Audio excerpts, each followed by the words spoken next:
400 बिघा भन्दा बढी अधिग्रहण गरिएको छ, जहाँ कि तपाईको चाहिने न कुनै जग्गा काम लाग्ने, न भोलिको दिनमा कुनै अर्को रनवे बनाऊ भने पनि त्यो सम्भावना छैन। यो सिधा भ्रष्टाचार गर्नको लागि नै यो जग्गा चाहिँ अधिग्रहण गरिएको छ। यो उत्तरतिर जो प्लेनको आवाज आइराखेको छ, यहाँसम्म यसको एरिया कम्प्लिटली चाहिने घेरबार भएको छ, यो सडक छ र यतातिर दक्षिणतिरको जग्गा चाहिने यो अनावश्यक रूपमा चाहिने यो अधिग्रहण गर्ने काम भएको छ।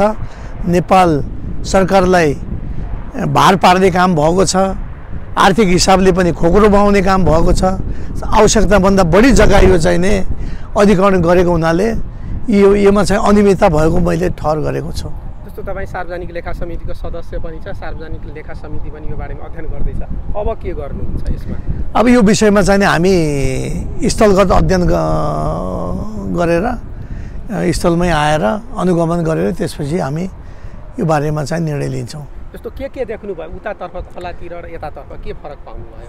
अब यो यतातिरको भाग भएपछि यो पुरै चाहिने गौतम बुद्ध अन्तर्राष्ट्रिय विमानस्थलको लागि यो पुरा नै कम्प्लिटली यो ठिक छ।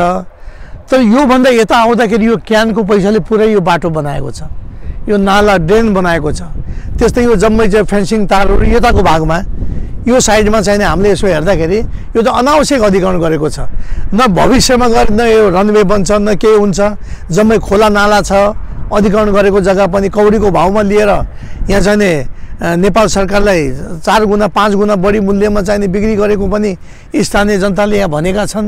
त्यति मात्रै नभएर यो बोर्डरबाट करिब यहाँबाट 1.5 किलोमिटरमा त इन्डिया आइहाल्यो, बोर्डर छ योभन्दा 1.5 किलोमिटरमा। त्यसो भयो हुनाले यो चाहिने एकदमै आपत्तिजनक छ। आवश्यकताभन्दा बढी जग्गा अधिग्रहण गरेर यहाँ ठुलो भ्रष्टाचार भएको मैले सम्झिराखेको छु। 450 बिघाभन्दा बढी जग्गा अधिग्रहण गरेको छ, तर यो युजलेस, कुनै कामै छैन यो जग्गाको। भनेपछि राज्यको यत्रो चाहिने रकम चाहिने खोलामा खनाउने कामहरू भएको छ, जबकि यतातिरबाट यो जति पनि हाम्रो यो भूभाग छ यो जम्मै यति जग्गाले हामीलाई पर्याप्त छ भैरव अन्तर्राष्ट्रिय विमानस्थलको लागि। त यो किन अधिग्रहण गरियो भने यो दुई ठाउँ मिलाएर कम्तीमा 450 बिघाभन्दा बढी अधिग्रहण गरिएको छ, जहाँ कि तपाईँको चाहिने न कुनै जग्गा काम लाग्ने, न भोलिको दिनमा कुनै अर्को रनवे बनाऊ भने पनि त्यो सम्भावना छैन। यो सिधा भ्रष्टाचार गर्नको लागि नै यो जग्गा चाहिँ अधिग्रहण गरिएको छ। यसको लागि सार्वजनिक लेखा समितिले स्टेप अगाडि बढाउँछ।